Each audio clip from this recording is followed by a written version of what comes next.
जय जय शंकर हर हर शंकर जय जय शंकर हर हर शंकर जय जय शंकर हर हर शंकर जय जय शंकर हर हर। வேத மதம் தெய்வத்தின் குரல் 2ஆம் பாகம். ஜாதி முறை, இந்து மதத்தின் சிரஞ்சீவித்துவம். மற்ற மதங்களில் எல்லோருக்கும் பொதுவாக வைத்த தர்மங்களை, அறநெறிகளை நம் மதத்திலும் எல்லோருக்கும் விதித்ததோடு அவரவர் தொழிலை பொறுத்து அதற்கு தனியான விசேஷ தர்மங்களை வைத்து ஒன்றோடு ஒன்று கலந்து விடாமல் சமூகத்தை பிரித்து வைத்ததுதான் நம் நாகரீகத்தின் சிரஞ்சீவித்தன்மைக்கு உயிர்நிலை. நம்முடைய மதம் எவ்வளவோ யுகங்களாக நீடித்து வாழ்ந்து வந்திருக்கிறது. ஏதோ ஆதாரம் இருந்துதான் இந்த மதம் இவ்வளவு நாள் பிழைத்திருக்கிறது. எந்த மதமும் இவ்வளவு தீர்காயுசோடு இருந்ததாக தெரியவில்லை. நம்முடைய மதத்தை நான் நம்முடைய கோயிலை போல நினைத்திருக்கிறேன். நம்முடைய கோயில்கள் மற்றவர்களுடைய சர்ச் அல்லது மசூதியை போல சுத்தமாக இல்லை. மற்ற மதத்தார்களுடைய கோயில்களோ வெள்ளை அடித்து சுத்தமாக வைக்கப்பட்டிருக்கின்றன. நம்முடைய கோபுரங்களில் முளைத்திருக்கும் மரங்களுக்கு கணக்கே கிடையாது. அவ்வளவையும் தாங்கிக் கொண்டு நமது கோயில்களில் நிற்கின்றன. ஆனால் மற்ற மதத்தார்களின் கோயில்களில் 2-3 வருஷத்திற்கு ஒரு தரம் ரிப்பேர் செய்யாவிட்டால் தாங்காது. நம் கோயில்கள் அப்படி இல்லை. அவை கருங்கல்லால் கட்டப்பட்டிருக்கின்றன. பல 1000 வருஷங்களுக்கு முன்பு நம்முடைய பெரியோர்கள் பலமாக அஸ்திவாரம் போட்டிருக்கிறார்கள். ஆகையால்தான் அவ்வப்போது ரிப்பேர் இல்லாமலே நம் கோயில்கள் நீடித்து நிற்கின்றன. நம் கோயில்களில் பல ஆபாசங்களை செய்கிறோம், அபச்சாரங்கள் செய்கிறோம். இவ்வளவுக்கும் ஈடு கொடுத்து கொண்டு நம்முடைய கோயில் நிற்கிறது. லோகத்திற்குள் மிக புராதனமான கோயில்கள் இந்தியாவில்தான் இருக்கின்றன என்று எல்லோரும் சொல்கிறார்கள். சீமையில் இருந்து நம்முடைய கோயில்களை படம் பிடிப்பதற்காகவென்றே பல பேர் வருகிறார்கள். நம்முடைய அலட்சியத்தால் அழிவதற்குரிய காரணங்கள் பல இருந்தும் அவை இப்படி நெடுங்காலமாக அழியாமல் நிற்கின்றன. அவற்றை இடித்து விடலாம் என்றாலோ அதுவும் சிரமமாக இருக்கிறது. கட்டுவதற்கு எவ்வளவு சிரமப்பட்டிருக்க வேண்டுமோ அதைவிட இடிப்பதற்கும் பட வேண்டும். நம்முடைய மதமும் இப்படித்தான் இருக்கிறது. நமக்கு தெரியாமல் ஏதோ ஒன்று, அதாவது மற்ற மதங்களில் இல்லாத ஏதோ ஒன்று இதை தாங்கிக் கொண்டு நிற்கிறது. அதனால்தான் எவ்வளவோ வித்தியாசங்கள் இருந்தாலும் இந்த மதம் அழியாமல் நிற்கிறது. அந்த ஏதோ ஒன்று வர்ணாசிரம தர்மம்தான். மற்ற மதங்களில் எல்லாருக்கும் ஒரே தர்மம் இருக்கிறது. அதனால்தான் அவைகள் அதிக பெருமை அடைந்திருக்கின்றன என்று நாம் நினைக்கலாம். ஆனால் அவை ஒரு சமயம் ஒரே அடியாக ஏறி நிற்கும். ஒரு சமயம் இருந்த இடம் தெரியாமற் போனாலும் போய்விடும். ஒரு காலத்தில் புத்த மதம் இருந்த தேசத்தில் பிற்பாடு கிறிஸ்தவ மதமும், கிறிஸ்தவ மதம் இருந்த தேசத்தில் இஸ்லாமும், இஸ்லாம் இருந்த தேசத்தில் கிறிஸ்தவமுமாக இப்படி பல மாறுதல்கள் ஏற்பட்டிருப்பது சரித்திரபூர்வமான உண்மை. எகிப்து, கிரீஸ், சைனா முதலிய தேசங்களில் ரொம்பவும் பூர்வத்தில் இருந்து உயர்ந்த நாகரீகங்களை உண்டு பண்ணின மதங்கள் இப்போது இல்லவே இல்லை. இத்தனை மாறுதல்களையும் பார்த்து கொண்டு வெளியிலிருந்தும் உள்ளே இருந்துமே எண்ணி முடியாத தாக்குதல்களை தாங்கிக் கொண்டு நம் இந்து மதம் மட்டும் சாக மாட்டேன் என்று இருந்து வருகிறது. ஒரு பனை மரம் இருந்தது. அதன் மேல் ஒரு ஓணான் கொடி கிடுகிடென்று படர்ந்தது. சில மாதத்திற்குள் பனை மரத்திற்கு மேல் வளர்ந்து விட்டது. அப்பொழுது அந்த ஓணான் கொடி, இந்த சில மாதமாக இந்த பனை மரம் 1 அங்குலம் கூட உயரவில்லையே, இது உபயோகம் இல்லாதது என்று சொல்லி சிரித்தது. பனைமரம் சொல்லிற்று, நான் பிறந்து 10,000 ஓணான் கொடியை பார்த்திருக்கிறேன். நீ 10,001வது கொடி. ஒவ்வொரு கொடியும் இப்படித்தான் கேட்டது. எனக்கு ஒன்றும் சொல்ல தெரியவில்லை என்று. இந்த மாதிரிதான் நம் மதமும் பிற மதங்களும் இருக்கின்றன. நம் மதத்தில் ஒவ்வொருவருக்கும் தனித்தனி வேறு வேறு விதமான தர்மங்கள் இருந்தாலும் இந்த தர்மானுஷ்டானங்களில் எல்லோருக்கும் சமமான பலன்தான் உண்டாகிறது. சமமான பலமும் உண்டாகிறது. சலுகை இல்லை.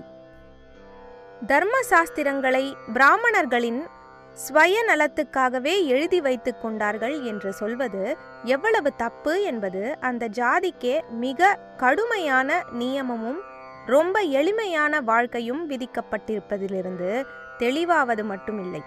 தர்ம சாஸ்திரங்களின் நிஷ்பக்ஷபாதத்துக்கு இன்னொன்றும் இதைவிட பெரிய சான்றாக இருக்கிறது.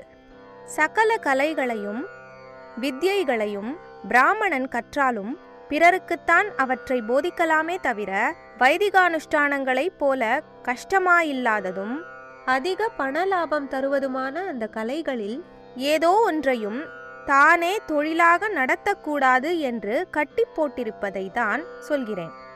இப்போது எல்லாரும் எல்லாவற்றிலும் சமம், முக்கியமாக நீதிக்கு முன் அனைவரும் சமம் என்றெல்லாம் நிறைய கோஷம் போட்டாலும் சட்டசபை, பார்லிமெண்ட், கோர்ட் என்று எதை எடுத்தாலும் அதை சேர்ந்தவர்கள் தங்களை மற்ற பொது ஜனங்களோடு சமமாக வைக்கக்கூடாது என்று பிரிவிலிஜஸ், அதாவது சலுகையான உரிமைகள் எழுதி வைத்து கொண்டிருக்கிறார்கள்.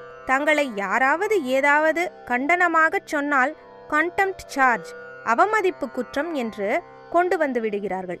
இப்படி நான் சொல்வதை கூட கண்டெம்ப்ட் என்று கொண்டு வரக்கூடும்.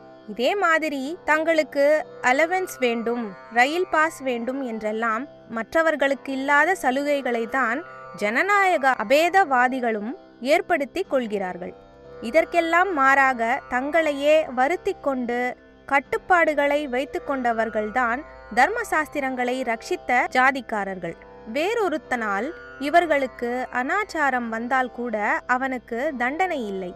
தாங்கள்தான் ஸ்நானம் பண்ணி பட்டினி கிடக்க வேண்டும் என்ற அளவுக்கு தங்களையே கஷ்டப்படுத்தி கொண்டதைத்தான் சாஸ்திரங்களில் பார்க்கிறோம். பிராமணனுக்கு 18 வித்தைகளும் தெரிய வேண்டும், லோகத்திற்கு வேண்டியவைகளெல்லாம் தெரிய வேண்டும், சங்கீத வித்தையான காந்தர்வ வேதம் தெரிய வேண்டும், கிருஷி சாஸ்திரம் அதாவது உழவு தெரிய வேண்டும், அது ஜோதிஷத்தில் சம்ஹிதை என்னும் பிரிவில் வந்துவிடும், வீடு கட்ட தெரிய வேண்டும். இப்படி எல்லா தொழில்களையும் தெரிந்து கொண்டு அந்தந்த வித்தைகளுக்கும் ஏற்ற ஜாதியினருக்கு அந்தந்த வித்தையை சொல்லிக் கொடுக்க வேண்டும். இவனே அவற்றில் ஒரு விருத்தியிலும் அதாவது தொழிலிலும் நுழையக்கூடாது. வேத அத்தியனம்தான் பண்ண வேண்டும்.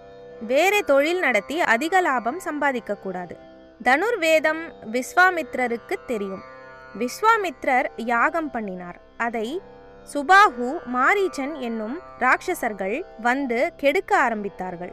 அப்பொழுது அவர், எனக்குத்தான் தனுர்வேதம் தெரியுமே, நானே இவர்கள் பேரில் அஸ்திரங்களை போடுகிறேன் என்று எண்ணி போடவில்லை.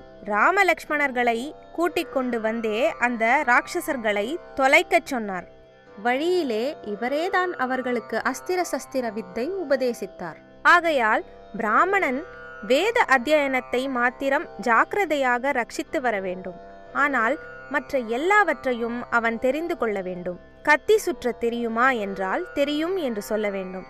சிகிச்சை முறை தெரியுமா என்றால் தெரியும் என்று சொல்ல வேண்டும்.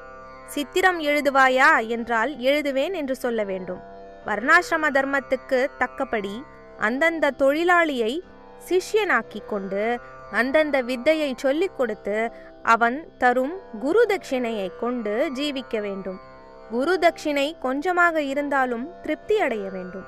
அப்படி எங்கேயானும் ஓரிரண்டு இடங்களில் ஒரு ஜாதிக்காரனுக்கு தனி சலுகை கொடுத்திருக்கிறது என்று தோன்றும்படி இருந்தாலும் அதற்கு நியாயமான காரணம் இருக்கும். டிக்கெட் கொடுக்கும் இடத்தில் டிக்கெட் கொடுப்பவனை மட்டும் தனி ரூமில் வைத்து மற்றவர்கள் வெளியிலிருந்து வாங்கிக் கொள்வது சமத்துவமாகாது என்று எல்லோரும் உள்ளே புகுந்து விட்டால் டிக்கெட் கொடுப்பவன் என்ன செய்வான்? மற்றவர்களுக்குத்தான் ஒழுங்காக டிக்கெட் கிடைக்குமா? ஒவ்வொருவருக்கும் தங்கள் தங்கள் கடமைகளை செய்ய சில சௌகரியங்கள் இருக்க வேண்டும். ஒரு பொது குடும்பத்தில் ஒருவருக்கு வியாதி உண்டானால் அவருக்கு சில சௌகரியங்கள் செய்து கொடுக்கிறோம். மற்றவருக்கும் அப்படி வேண்டும் என்பது நியாயமா? எல்லாருக்கும் பொதுவான தர்மங்களும் நம் மதத்தில் நிறைய இருக்கின்றன. கடமையை செய்வதற்கு சில சௌகரியங்கள் வேண்டுமல்லவா? வாஸ்தவத்தில் அவை சௌகரியங்கள் அல்ல, சலுகையும் அல்ல. அவர்களுக்குள்ள அந்த விசேஷ தர்மம் சமூகத்துக்கு பயன்படுவதற்கே வேண்டியவைதான் இந்த சில வசதிகள். இதை எல்லோரும் அங்கீகாரம் செய்ய வேண்டும். ஏனென்றால் அவர்கள் செய்வது தங்களுக்காக மட்டுமல்ல, எல்லோருக்கும் சௌக்கியம் உண்டாவதற்காகவே அவர்கள் தங்கள் விசேஷ தர்மங்களை அனுஷ்டிக்கிறார்கள். ஹிருதயத்தில் அன்பும் ஒற்றுமையும் இருக்க வேண்டும். எல்லாம் ஒரே ஜாதி என்று சேருவதால் மட்டும் ஒற்றுமை வந்துவிடாது. ஒன்றாக கல்யாணம் பண்ணிக்கொண்டும் ஒரே ஜாதியாக கட்டி புரண்டு கொண்டும் இருக்கிற மேல்நாடுகளில் இருக்கிற பரஸ்பர போட்டியும் துவேஷமும் கொஞ்சமா நஞ்சமா? நம்முடைய சாஸ்திர தர்மப்படி ஒவ்வொருவரும் தங்கள் தங்கள் காரியங்களை செய்து கொண்டு மற்றவர்களுடைய காரியங்களும் நடக்கும்படி செய்து மனசில் ஒற்றுமையாகவே இருந்து வந்தார்கள். மாமனாரிடம் மருமகள் பேசுவதில்லை, மரியாதைக்காக அப்படி இருக்கிறாள். அது துவேஷமாகுமா? நமக்கு ரொம்பவும் நெருங்கிய நம் ஜாதிக்காரரான ஒருவருக்கே ஏதாவது தீட்டு வந்துவிட்டால் நாம் அவர் தொட்டு சாப்பிடுவதில்லை, அவரை தொடுவதில்லை. அதனால் துவேஷம் உண்டா? இந்த மாதிரி உள்ளவைகளை துவேஷம் என்று சொன்னால் அது நம் பார்வையில் உள்ள தோஷம்தான்.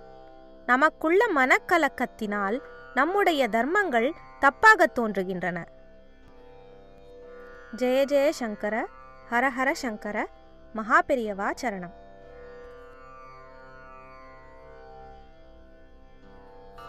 जय जय शंकर, हर हर शंकर, जय जय शंकर, हर हर शंकर, जय जय शंकर, हर हर शंकर.